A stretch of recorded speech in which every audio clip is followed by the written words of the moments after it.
15 August 1947 ला संपूर्ण भारताला एकाच वेळेस स्वातंत्र्य मिळालं होतं.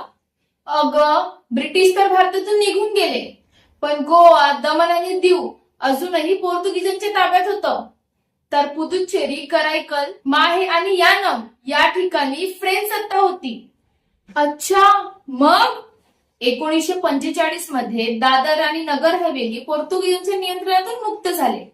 तसंच फ्रेंचांच्या ताब्यातील प्रदेशांचं भारतात विलिनीकरण सुरू झालं आणि 1945 मध्येच त्यांचं देखील भारतात प्रत्यक्ष हस्तांतरण झालं.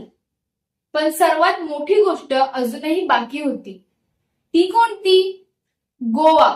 पोर्तुगाल भारताच्या मागणीनंतरही गोवा सोडायला तयार नव्हता. शेवटी 1961 मध्ये ऑपरेशन विजय सुरू केलं आणि अवघ्या काही दिवसातच गोवा भारताचा भाग झाला.